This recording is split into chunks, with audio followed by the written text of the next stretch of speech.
Good morning, everyone. Welcome to the inaugural Ohio State Family Engagement Leadership Summit. We are glad that you could join us this day for professional learning meant to take family, school, community partnership to the next level. My name is Dr. Kenyana Walker, and I will be the session's moderator. This is session 4, Engaging Families in Middle School. If you have any questions, concerns, or technical issues, please message me privately. So to ensure that we get all that we can out of the most of this day, we are asking that all participants turn off their webcams and microphones. If you have questions for the presenter, please use the chat feature and I'll pass them along at an appropriate time. You can also join the conversation on Twitter. Be sure to use the hashtag #LeadTheLaunch to share your thoughts. And now I'm going to introduce our speaker for today, but first let me tell you a little bit about her. Hadley Bachman is a program manager of community development at the Center of Education and Training for Employment, where she supports, develops, and advances the Ohio Statewide Family Engagement Center in terms of training development, program promotion, research support, and community relationships. She is also currently pursuing her PhD in Educational Studies, Educational Administration at The Ohio State University. Hadley has 14 years of experience serving in a number of school-based roles, including the Dean of Middle School Grades at Graham Elementary and Middle School, as well as an English teacher and instructional coach and resident educator program coordinator. Today, Hadley will be presenting on engaging middle schools.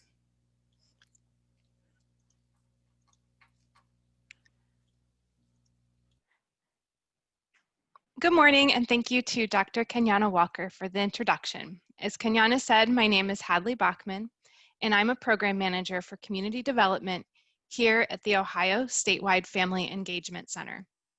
Middle Ground is a translational research project from our center. Several experts in adolescent motivation, school counseling, and family engagement have collaborated with the goal of contributing new research and building professional training for school leaders, teachers, families, and community partners to build capacity for family engagement at the middle school level. I just want to double check. I see someone in the chat saying they're not able to hear anything. Can others hear me okay? Yeah, we can. I'm going to try to chat with her directly. Okay, thank you. Before joining the work at The Ohio State University, I was the principal and teacher, and I had the fun of working with the age group with the best reputation, middle schoolers. I also have the good fortune to be a mother of a new middle schooler as of this fall. Let's take a minute to introduce yourself in the chat. So please respond to the following prompts: your name at school or organization, and then complete the sentence. When you think of middle school, you think. So for example, I might say, my name is Hadley Bachman, and I'm from the Ohio Statewide Family Engagement Center. And when I think of middle school, I think of creative fashion choices.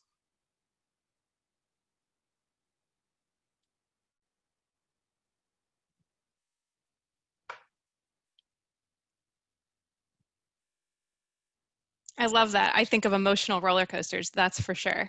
And impulse control and drama. Yes, there are sometimes so many tears in this house. Awkward. Yes, and kind of a fun sort of awkward. My favorite thing to do as a middle school staff member is to be in the lunchroom with kids during lunch and to just see all the awkward and fun things that they do. Yes, surviving middle school.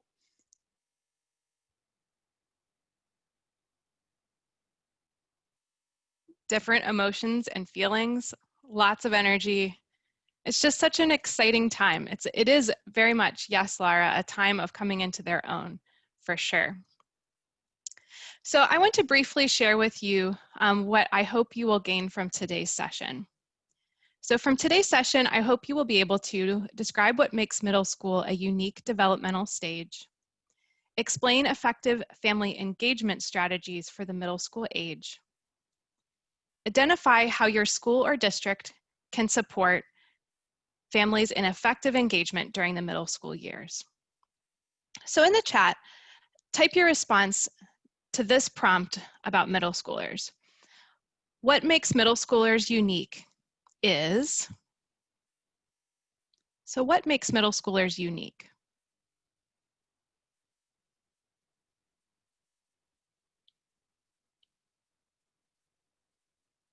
Brian, I want to give you a little shout out. I'm excited that you're joining us today. You're actually going to see a resource dropped in the chat that was something you created. So small world to have you here. Yes, what makes middle schoolers unique is their perspectives on themselves, their openness. They're independent, but they also need assistance. Yes, they're in that in-between stage. So sometimes they're a little kid and sometimes they're almost an adult. They grow the most in a short time frame. They definitely bring the personality and the independence. They grow so much and they change physically and emotionally. And I'm seeing a lot about independence, their openness, their growth. So here we have a review of some of the unique, and I would say wonderful, characteristics of middle schoolers. They're developing a sense of their individual identity. They're becoming more complex and independent thinkers. They're gradually shifting their focus from parents and caregivers and their teachers as being their focus to their peers as their focus. And they want to belong. So this is really important to them. They want to belong at school with their friends and their classes. They want to belong in their classroom communities, but they also want to belong in their families, and they really want to have a seat at the table for family decision making. And then Carrie, I love what you said. They do have a sense of humor. And I think that's one of the things that those of us who love middle schoolers, we can really appreciate. So when we think about some of the ways we encourage families to be engaged in school when children are very young, like coming in to volunteer and read books, or events like classroom holiday celebrations or being a room parent, those just don't fit quite as well in middle school, which can leave parents feeling stressed, confused, or helpless about what they can do to be engaged in their middle schoolers' education. So at the Ohio Statewide Family Engagement Center, we decided to dig into the research to try to answer the question, how can families best support early adolescents as they transition to, and really throughout the entire time they are in middle school? Here's what we found. Early adolescents are at a unique stage of discovering their individual identities. They want their parents to be engaged,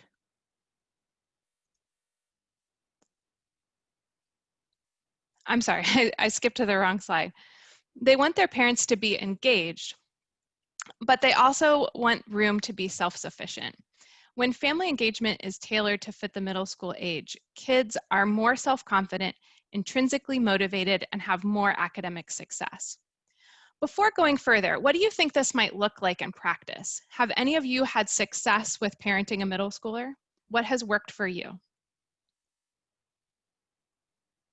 So you can respond in the chat on this. One of the things that's worked for me as a parent of a new middle schooler is giving choices about chores in the house. So if I have things that need to get done, instead of just saying, do this right now, I say, these are some of the things that need to get done. What is one of those things that you can help me with?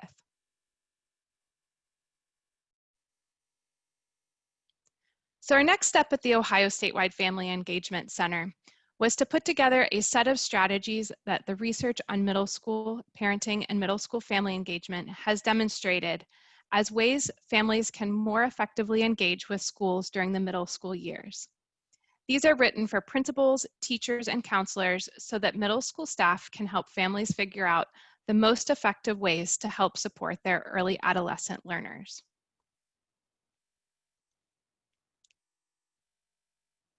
The first strategy is to promote an awareness of the changing developmental needs of early adolescents. In some ways, adolescence can come as a shock to parents, especially if the child is an older or only child. Schools can help parents to understand that some of the behaviors they are seeing are just a natural stage that kids go through. They want to explore how to be their own people. They are still working on how their actions are tied to results, that's positive or negative results. And they are looking for reassurance that they have the skills they need to be successful.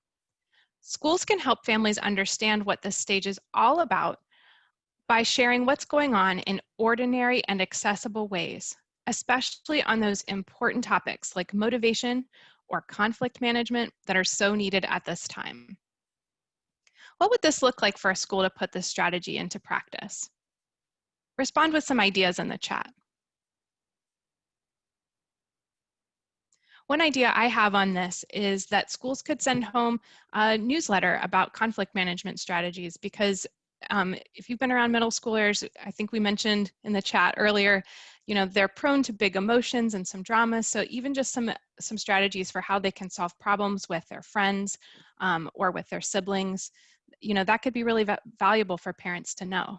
What else could schools do to help families understand the developmental needs of early adolescence?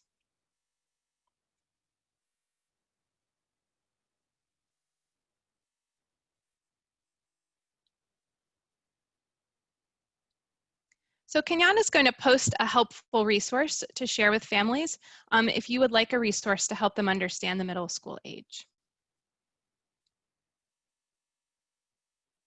Yes, Terry, I love that idea. The transition to middle school really starts before the transition, and schools can help families prepare for that by sending home some of this information and in 4th or 5th grade before they make that transition. And yes, then you can also reiterate the information at the beginning of the school year. I really appreciate the participation in the chat. Thank you. The next strategy is to provide families with information about how to navigate the middle school context.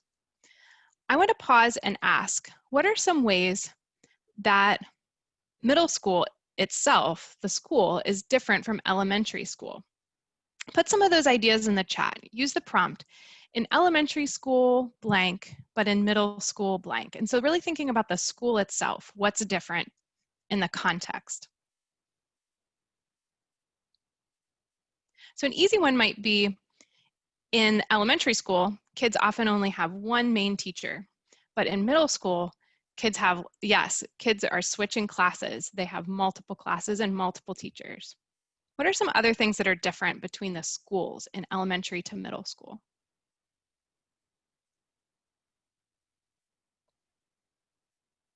Yep, cliques, after school sports. There used to be recess, now there's not that middle of the day break. Yes, they really rely on their teachers in elementary school. In middle school, they back off, and teachers back off and let students have more of the say in making their own friends. After school clubs, it's more student directed, absolutely. Yes, in middle school is in some ways more complex than elementary school. So kids have multiple teachers with different expertise, but also different expectations. And now they're traveling from room to room, and they have to be responsible for their belongings. So any of you who have worked with new middle schoolers, you know they're always leaving their backpacks, their lunch boxes, like everything's being left behind. They have more homework now, and they need to be more organized. They also have usually added more extracurricular activities by this age. So life outside of school also tends to be more complex. So schools can help parents to understand how vital their role is in helping students understand that school is important and that they expect them to work hard and succeed. And they can also help to support important study skills, such as breaking down long-term projects into doable daily goals. Schools can help make sure parents know why the things learned in school will help students succeed in future careers. This will give parents the background knowledge they need to engage their kids in conversations about the importance of education at home. Let's talk about how this strategy might look in a year where we're going to school either hybrid or virtually. So teachers could still send home electronic welcome letters that include information about what will be studied and how it will be graded. School counselors can make short videos about details of the school day, like how class changes will look and where student lockers will be. By simply considering the school day from a student lens, school personnel can help communicate to families the necessary information about what to expect in the middle school experience. So Kenyan is going to post an example of a Columbus area school, and we actually have the school counselor from that school who made this video in this session itself.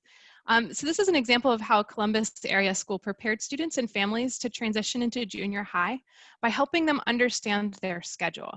And I thought this was just a great example of how schools can prepare parents to help engage with their children at home. And I see a question about the presentation slides and recording. Yes, they will be posted on the Summit website. So the third strategy is to emphasize a growth mindset in the classroom and provide families with ideas for how to encourage a growth mindset at home. Early adolescence is a time for learning and growing from mistakes as well as successes, and it's important for schools to help parents understand exactly what this means. There's so much research showing that to have a growth mindset sets kids up for success. Families can complement efforts at school to promote a growth mindset by encouraging their kids to be problem solvers in a wide range of opportunities, in a wide range of situations, and by talking about both successes and failures as opportunities to learn. So this can be something really simple. So I think about this with my daughter. If she wants to, like, we're having hamburgers and she wants to put pickles on the hamburger and the pickle jar is a new one. It's a struggle to get that open. So you can even practice growth mindset or that, trying different techniques in something as simple as that by like, here are different strategies you can use. And then in conversations work in, when you run into a struggle in math class, it can be just as simple as trying different strategies like we would at home. Sending home information, when schools send home information about growth mindset and offer families simple examples about how they're practicing it at home, families can engage with the efforts of the school to build resiliency in early adolescence. We're going to post a post from our website about how you can support growing your child's learning with growth mindset.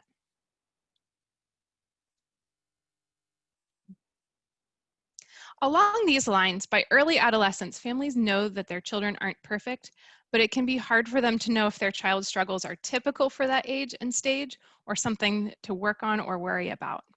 So strategy number 4 is that schools can provide actionable and specific improvement messages to help families support their early adolescent. Schools can help by regularly messages that give families specific information about areas for growth. These should always be paired with the expectation that kids can and will make this growth.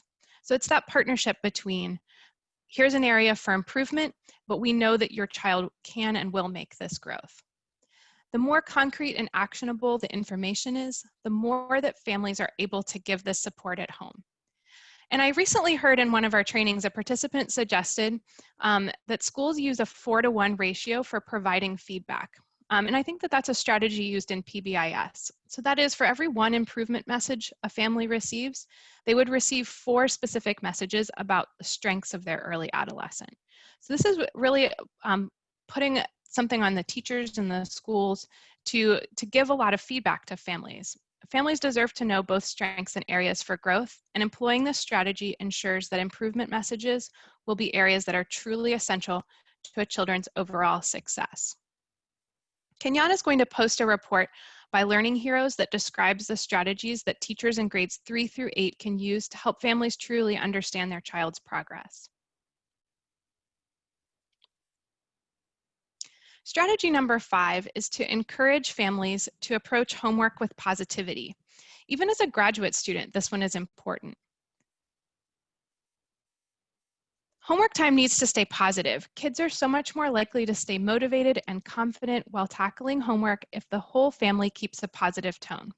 Schools play a huge role in this. In order for homework time to be positive, it has to be manageable, and schools and teachers need to regularly check in and listen to families about how that's going. Let's talk about what those 2 ingredients for positivity.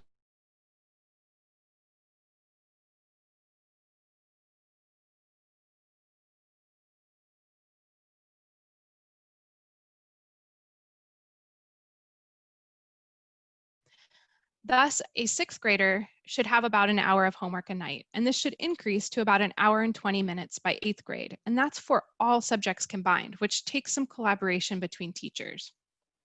Furthermore, a 2008 meta-analysis by Patel, Cooper, and Robinson indicated that there was actually a negative relationship between parent involvement in homework and middle school students' academic achievement. This shows that manageability also means that homework should be at a challenge level that middle schoolers can complete independently, which fits the developmental stage of early adolescence who are ready to be more independent from their parents. The other important part of homework is checking for feedback. That brings us to the need of teachers to check in with families about the homework process. As a teacher, I often assigned homework that I thought might take a certain amount of time, but every teacher will tell you that different students work at different paces, and learning activities that I plan as a teacher often take much longer than I planned. Thus, school leaders must set the expectation and teachers must follow through with regularly checking in with families about how long homework is taking and how confident students are with completing their work independently. This can be done through surveys or exit tickets sent back to the teacher, or simply including a spot on the homework assignment for a student to rate how many minutes it took and whether they could do it independently. Strategy number 6 is to partner with families to provide age-appropriate and supportive routines and structures. This strategy might seem a little more daunting for schools, but when you think about it, this is an approach we use a lot as educators. Many middle school educators know that the best way to have a smoothly running classroom is to develop rules and routines collaboratively with students and then stick to them consistently. Parents can really benefit from knowing that this is really effective at providing middle schoolers with structure without overdoing it at home. Families can especially benefit from hearing about trends with social media and ideas for how to provide structure in that area for their children. Educators often have more exposure to a larger population of kids than most parents do, so they're often the first ones to hear about new trends and fads that are happening online.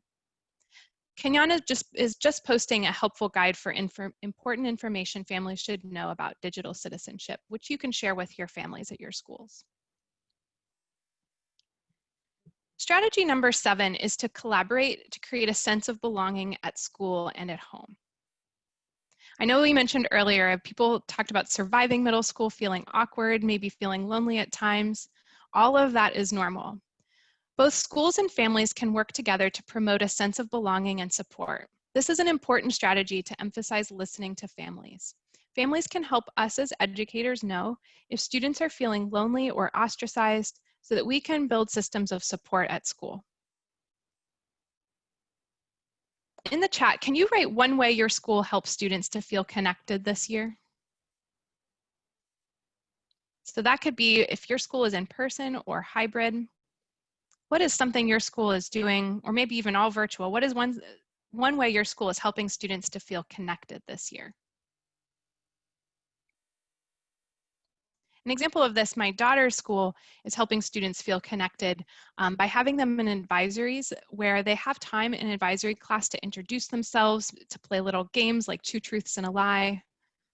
I like check-ins. Yes.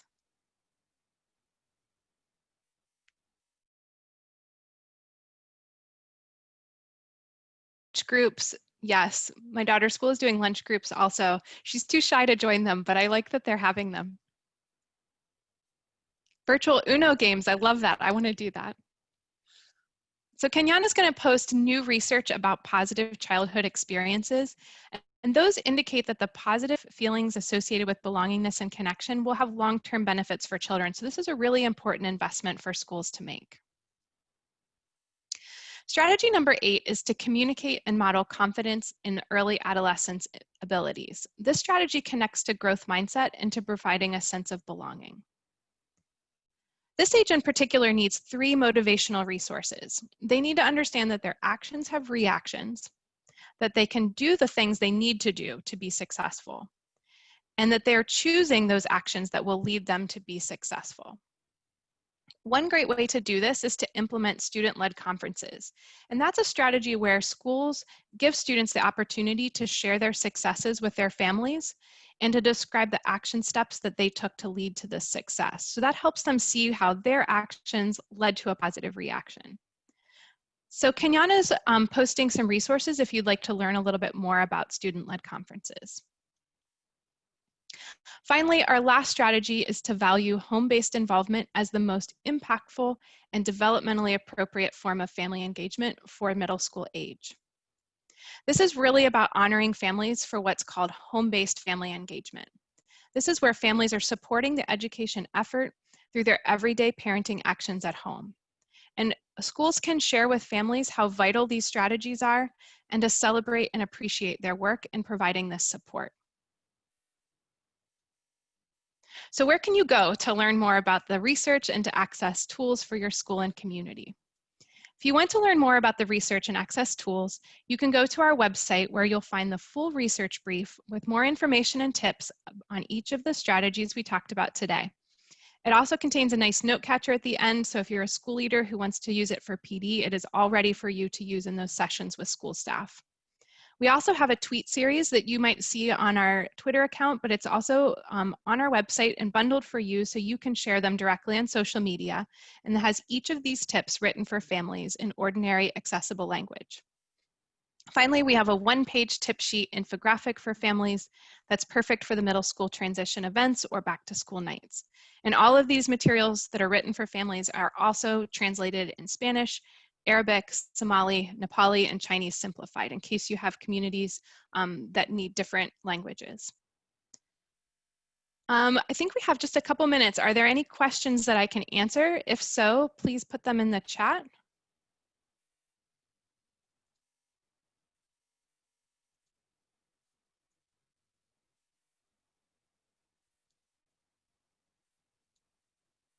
Okay, so we are going to just take a minute for an exit ticket. So in the chat, I'm a teacher at heart, so you get an exit ticket. In the chat, respond to this prompt.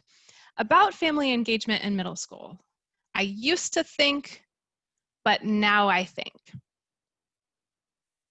So I know that I used to think I needed to be in at the school, participating in my kids' education to really be seen as an engaged parent.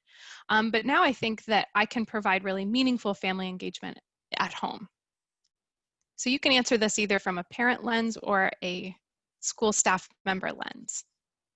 I used to think, but now I think. Great, I am so glad to know that we've made the impossible a little more possible. Simple strategies that you can use to make this possible for families.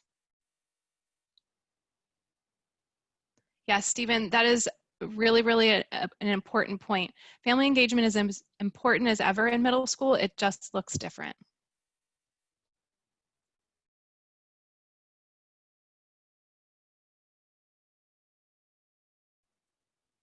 Yeah, you know, we can really support our families to make this something that's very doable. So I just want to take a moment and thank you all for joining me today. I'm going to put my email in the chat. If you have any more questions, you can always reach out to me on email.